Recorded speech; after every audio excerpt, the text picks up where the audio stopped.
I'm Dr. Ryan DeBell from The Movement Fix. This is Movement Fix Monday. Movement Fix Monday.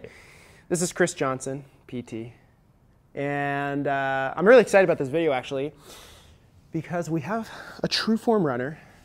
We have a running expert. I don't know about that. I would call you running expert. Yeah. And we have a novice runner, me. Gifted sprinter. We'll find out. We're actually going to race. Oh, We've talked about this, right? Yeah, you conveniently picked today. We're not going to race today. Oh, okay. No, because you just did an 8-mile race or whatever. Yeah. We're going to do, Chris and I are going to do a race where we're going to run a mile, and we're going to record the mile, and then we're going to do a 400, and then we're going to do a 100-meter sprint, right? Yeah, it sounds great. I don't know what's going to happen. Well, I know what's going to happen on the mile. Yeah. I know what's going to happen on all three. Yeah, you're going to be in for a rude awakening. Really? On the 100? Yeah. You think you're going to beat me on the 100? You think I'm just some scrawny distance runner? Do you think you're going to beat me on the 100? I think I very well could. We'll find out Yeah. at some point. Okay, so what we're going to do, though, is we're going to talk about, you're going to analyze my running on this. Yeah. And talk about Gait and how you analyze it, et cetera, et cetera. So, and let's start by saying that you are a healthy runner. I am. I don't have any running pain. Yeah. And so one of the questions I would ask is, how familiar is Ryan with the TrueForm? Because it's incredibly different from a standard treadmill. Mm-hmm. So anyone who's been on one can attest to that. So yeah, I'm acclimated enough where I could run, and it is like I'm used to it enough. Okay. I haven't put like 50, 100 miles on it though. Gotcha. I've probably run a couple miles on it. Okay. Which is enough where like it feels normal, sort of.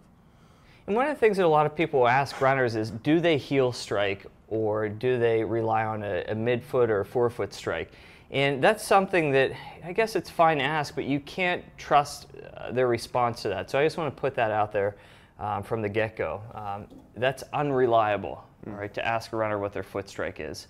And it's also going to depend on a number of factors. But anyways, let's get you rolling here. Okay, so what do you want me to do? So just go ahead and take it up to what a conversation pace run would be.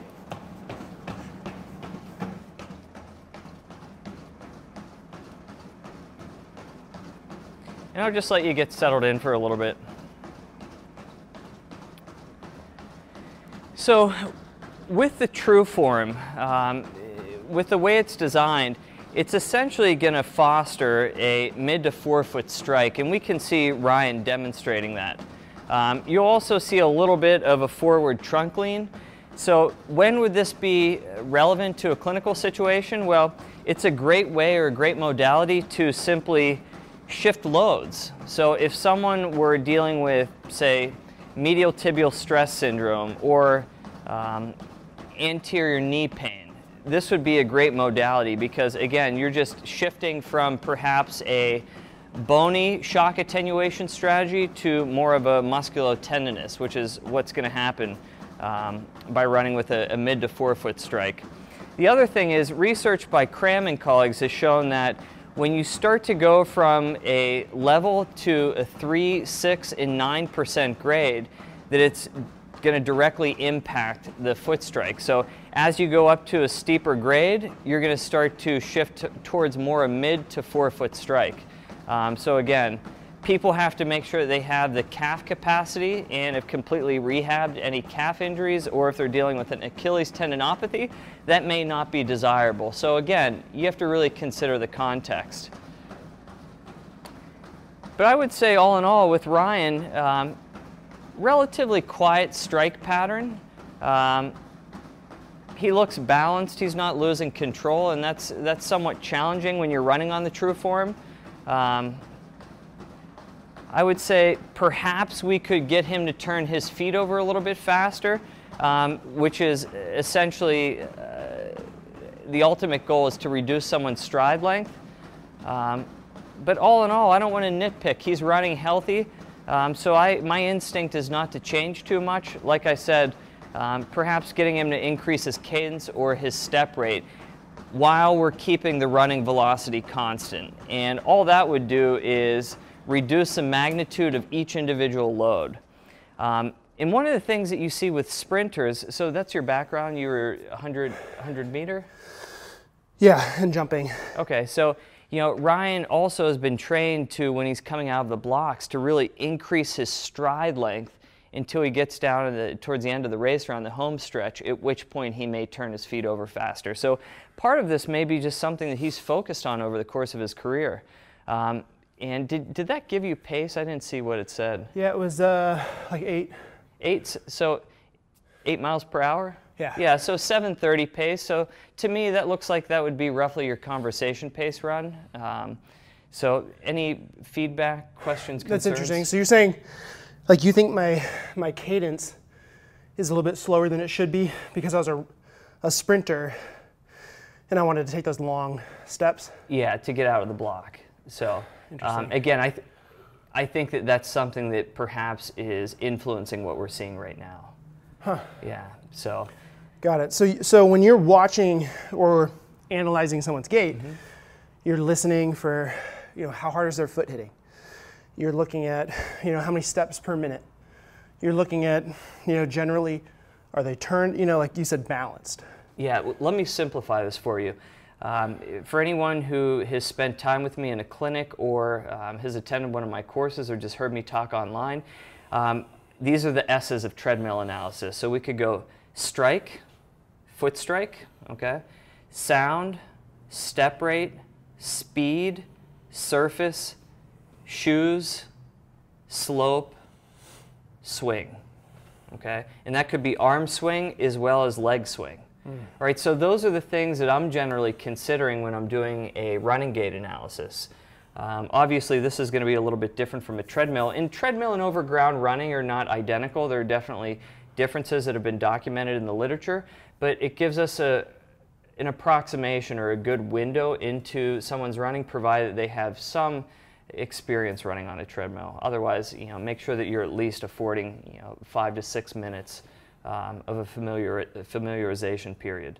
But yeah, those are the factors that I'm looking at, and based on someone's complaints, I'm just trying to shift the loads to see what happens. Got it. And if we can do some very simple interventions to shift the loads and that reduces someone's pain, well, that starts to mitigate threat and prove to that patient that their pain is malleable.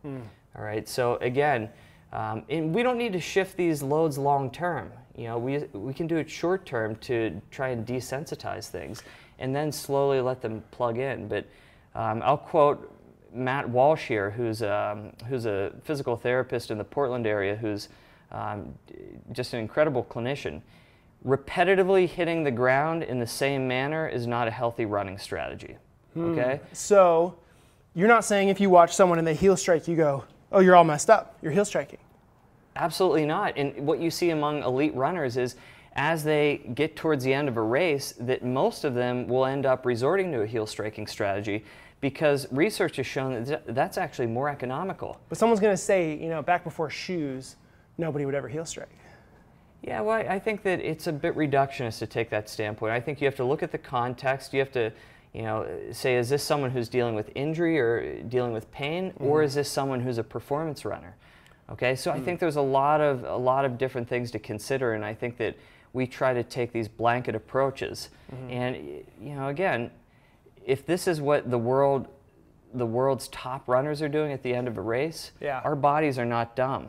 All right, so they're doing that for a reason. It's because they need to keep hitting the ground hard to run fast. So if their calf muscle is fatigued, well, naturally to hit the ground harder, especially if you have a cushioned heel, you're going to do that through a heel striking strategy. So I mean, if you were going to drive a stake into the ground and you're at the end of a long run, your calves are fatigued, and you have this cushioned barrier, you're going to drive that in with your heel. Got it. So it's a way to it's really a way to keep going without overstressing one particular thing. Yeah. So it's interesting what you said about the TrueForm in terms of it essentially encourages a midfoot or forefoot strike. That means that people when they're running here, like their calves are going to be lit. Yeah, so that factors into what's on the program agenda for the day. Right. So if there's some other calf intensive things, it could easily lead to some overload. And also too, if people are only ever running here, they're never exposing themselves like other strategies or methods of how to absorb load, how to run. Yeah, and I'll tell you my own personal story. I was doing a lot of running in New York, and I started doing some more brisk running, and I got into trouble with my forefoot on the plantar aspect I was dealing with a second MTP joint issue, and I actually had to revert to a gentle heel striking strategy, which just to deload call it a full-footed stride though when you're working with people, because people hear heel strike and they immediately associate a negative connotation with it. It's like trained now. It's almost like built in. Heel strike. Oh, yeah. And I can't tell you how many people who have come in with calf muscle complex injuries or Achilles tendinopathy, and we get them using a gentle heel striking strategy. And that's Michael Light's research in 2016. So again, complex issues. It's more complicated than just saying everyone should do this kind of strike all the time. It doesn't matter. Yeah. Because when I was running my half marathon, I used what I learned from you, where I would run for a little bit with one strategy, and then I would switch it up on purpose. I would go, okay, now I'm going to heel strike for a little bit. Now I'm going to midfoot strike for a little bit, as a way to try to, not over stress one particular area of my lower legs. Well, and then this plays on the whole concept of variability. Okay, you're essentially developing, a more robust system because you have more options.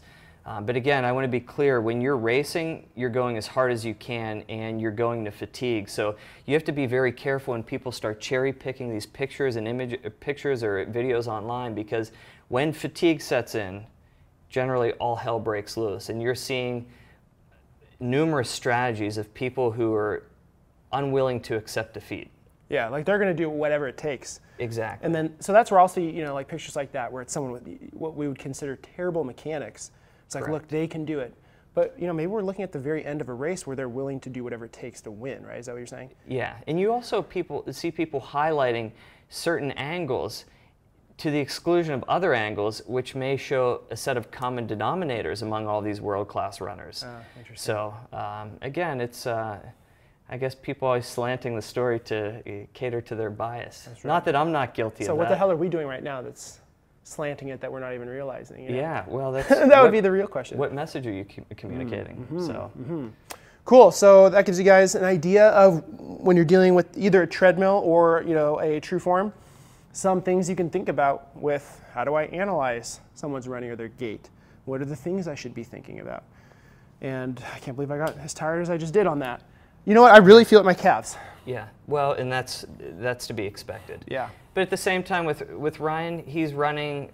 You're not doing a ton of distance, right? Though you have done some half marathons over the past year. Yeah. So again, he's running healthy. My instinct is not to fool with him. Right? So if someone was having pain, then you would tinker with some of those variables more than you would with me. Yeah, to shift loads more than anything. Got it. Great. Yeah. Awesome. Well, thank you for sharing your expertise with us. Yeah. Make sure to follow Chris on Instagram @ZarinPT, and you also have a sweet membership site where you post and you're very active to help people learn more about running for clinicians, trainers, coaches. Yeah. Where can people learn more about that? So that's just under my website, chrisjohnsonpt.com. It's called the Runner Zone. It's sort of an eclectic learning platform. So I try to go live almost every day doing Q&A sessions on there as well. I started up something, actually it's going to start next week, called Fireside with CJ. I didn't even tell you about that. This is the first I'm hearing about it. So. Yeah, so, and it's lesson plans, it's journal clubs, it's video tutorials, and we're over 100 members strong right now, so it's awesome. And it's just a powerful networking community of clinicians, coaches. We have physicians, we have psychologists, we have nutritionists, we have top athletes across the world. So it's just an awesome community, and yeah, it's been fun to grow that. Awesome, great. Yeah. So if you guys want to learn more from Chris, check out Runner Zone. And that's what we got for you guys this week. Yep. See you next time. Thanks for having me.